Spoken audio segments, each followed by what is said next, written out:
My lawyer looked me dead in the eye and said, "Lillian, if you sign this, I cannot protect you." I picked up the pen anyway, and I smiled.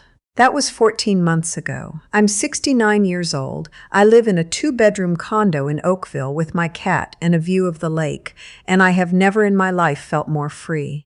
But let me back up, because what happened between that moment in my lawyer's office and where I am now, that's the part nobody saw coming. Not my husband, not his girlfriend, not even my own children. I met my husband when I was 24 years old at a parish hall dance in Burlington.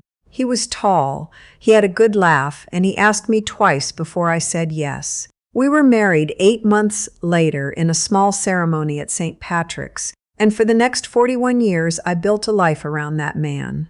Raised 2 children, kept the house on Glendale Avenue. Went back to work part-time at a dental office when the kids were in school, full-time when they were in university because his landscaping business was seasonal and the winters were long. I did the books for that business for free for 30 years because I was his wife, and that's what you did. I am not telling you this to make him sound like a monster. For a long time he wasn't. He was stubborn, and he worked hard, and he wasn't the kind of man who said much, but I thought we understood each other. I thought we had an agreement about what we were building together. I found out we didn't have that agreement at all on a Tuesday afternoon in March 3 years ago. I came home from picking up groceries to find him sitting at the kitchen table with a look on his face I had never seen before. Not guilt exactly. More like he had already decided something and was just waiting to deliver the news. He told me he wasn't happy. He told me he hadn't been happy for a long time. He told me he'd met someone. I put the grocery bags down on the counter. I didn't cry. I don't know why. Maybe because some part of me had felt something shifting for months and hadn't let myself name it. I asked him how long. He said 8 months. I asked him who she was. He looked at the table and said she was someone he'd met through the business. She was 43 years old. We were both 66. I went upstairs. I sat on the edge of the bed. I listened to him move around the kitchen below me, heard him pour himself a glass of water, heard the familiar sound of his boots on the hardwood, and I thought, 41 years. 41 years, and he tells me at the kitchen table on a Tuesday afternoon. The next few weeks were the worst of my life. He didn't leave right away. He slept in the guest room. We barely spoke. My daughter drove up from Hamilton the weekend after I told her, and she sat with me at the kitchen table and cried, and I found myself comforting her, which felt strange but also grounding. My son called from Vancouver and was so angry he could barely form sentences. I told them both to stay calm. I didn't feel calm, but I said it anyway. He moved out in April. He went to stay with her. She had an apartment in Mississauga. He took his clothes, his tools, his father's old rocking chair that I'd always hated, and he left. The house was suddenly very quiet.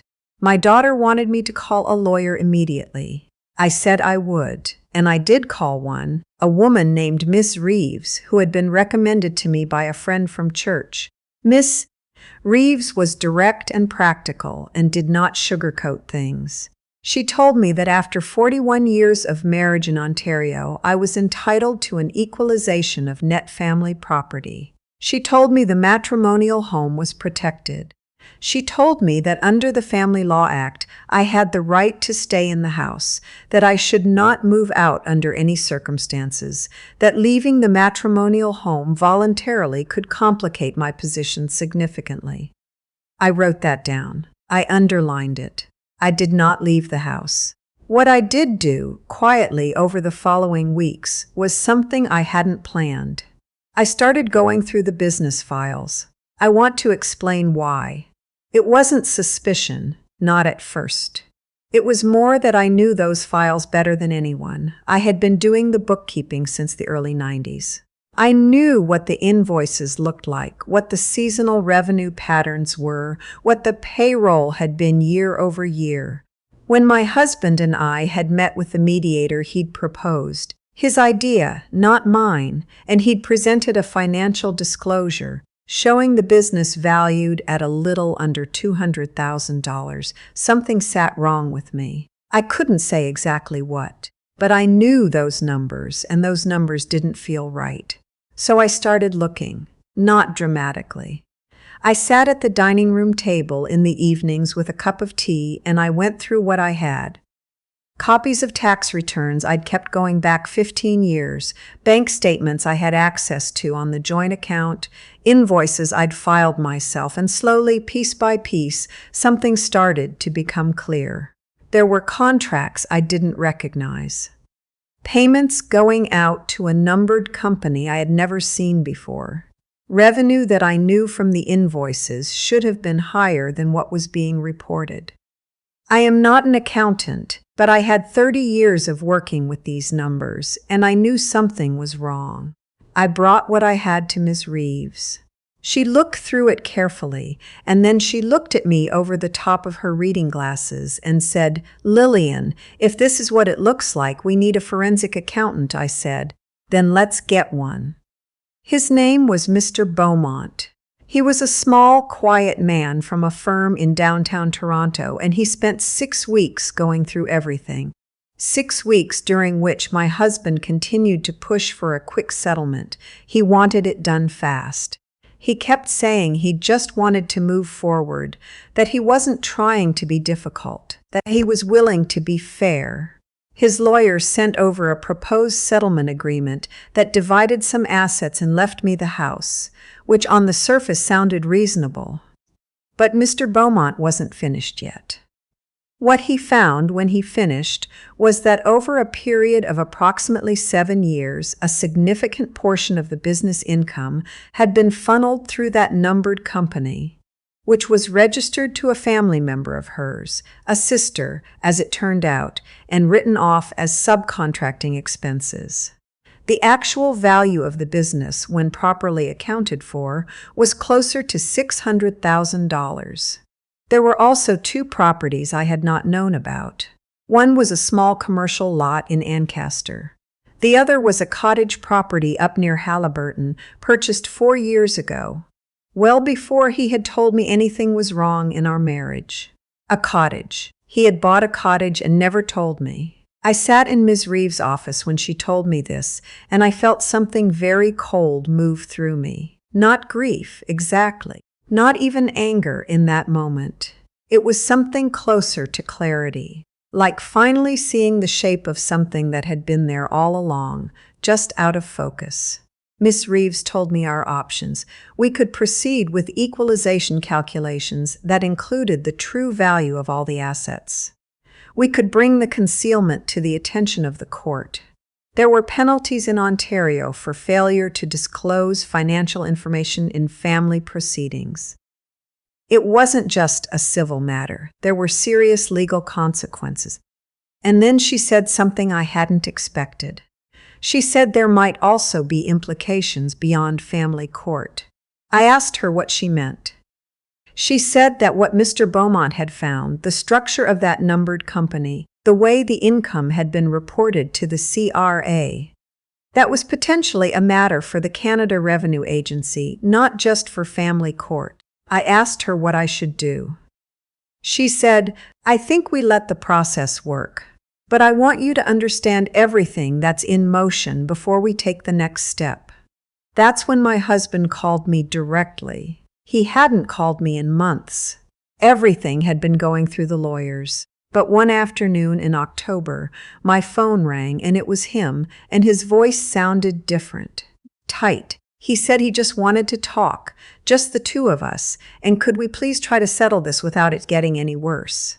He said he didn't want to drag this out. He said he was sorry. I listened. I said I would think about it. I spoke to Ms. Reeves the next morning.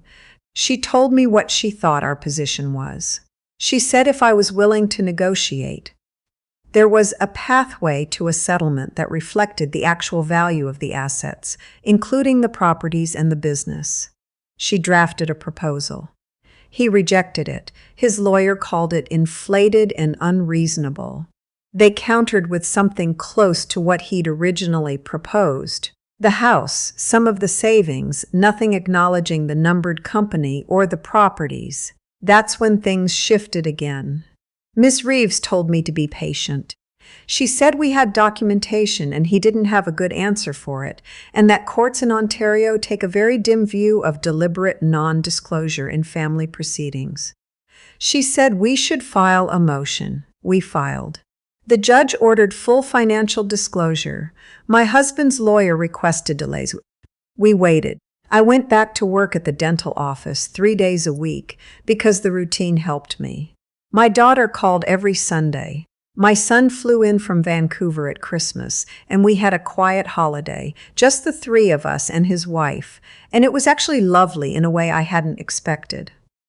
Simple, no tension. In January, his lawyer made contact again. They were ready to talk. What came next happened over about 6 weeks of back and forth, and I will be honest with you. It was exhausting. There were moments I wanted to just say, take whatever you want. I am too tired for this. But Miss Reeves was steady. She kept me steady, and Mr. Beaumont's report was not going away. In the end, we reached a settlement. The equalization payment reflected the actual value of the business.